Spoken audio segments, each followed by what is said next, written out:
structure, cerebellum. Good.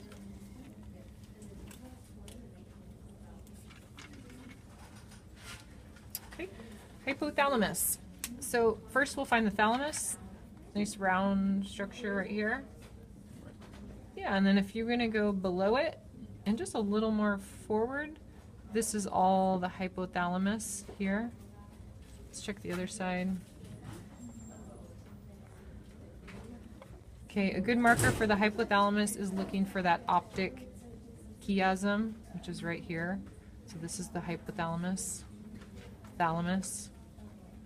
Can you see, Joey? Yeah. All right, aqueduct of the midbrain. Okay, find your midbrain. That's in here in this region.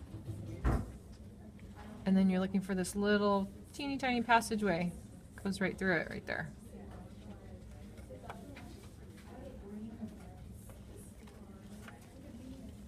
This one's pretty good too right there. Aqueduct of the midbrain. There's another couple names for that. Any of those other synonyms are fine too. Okay, mammillary body. Let's see if it's even. Very good one there.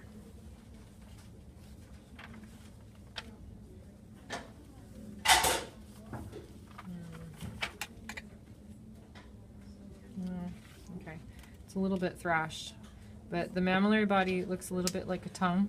You need a inferior or ventral view, and it's right here. It's going to be coming right off of the region of the hypothalamus. Okay, so that's the mammillary body.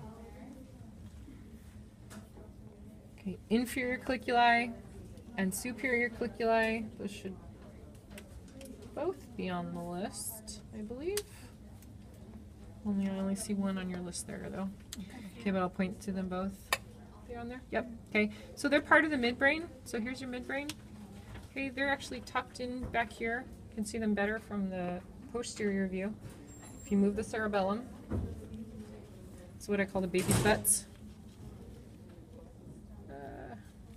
Here's the superior colliculus. Here's the inferior colliculus. If you look from the side, where are you? You're right by the aqueduct of the midbrain.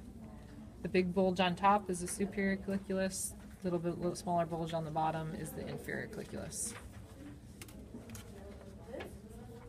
Okay, pineal gland. This is a really good example right here.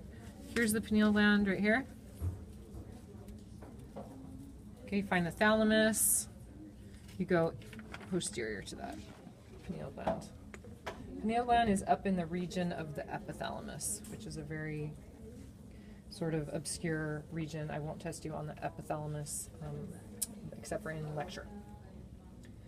Okay, septum pellucidum. Okay, it's already been broken through, so it would be pretty tough to test from on the sheep brain, but it was the little wall that you poked through here to get into the lateral ventricle, so it is no longer there. So not likely testing on that one. Central canal is the canal that goes through the spinal cord. Okay, so we're down here in the spinal cord, central canal. Okay, this is the spinal cord. The dura mater, here's a good example of the dura mater right here. Okay, I decided I won't test you on the falx cerebri and the tentorium cerebelli because this is not very well developed. This we only have a half of it, so just do dura mater as a whole. Okay, medulla oblongata, and I'll point out a couple other things that you didn't have on your list here that you should.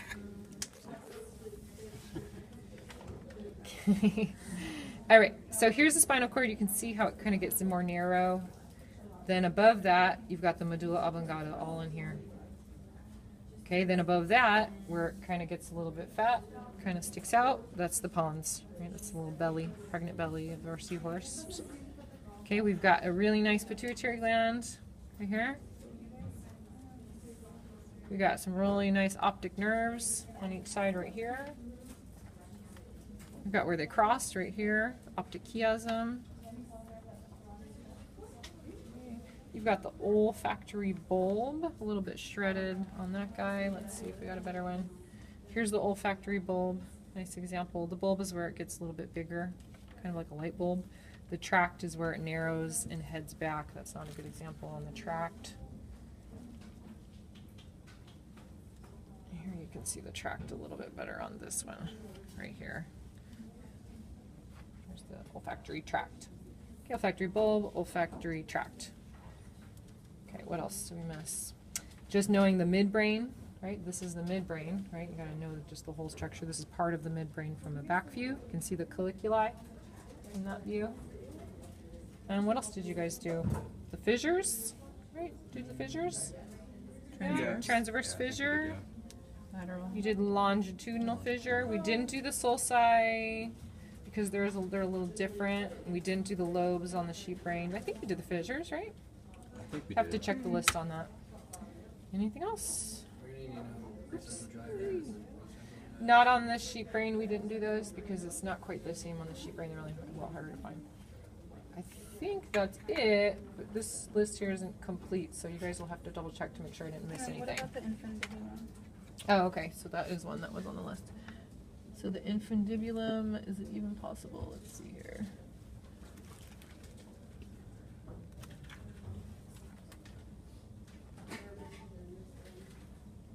Yeah, not too likely I'm going to test on that one. We do have a model, though, you guys, that it would be much easier. See the model for the infundibulum. It's just the little tiny stalk that attaches it, but I'll just have to rip this to even show you. But we do have it on 2 models. Okay, so find it on a model. Okay.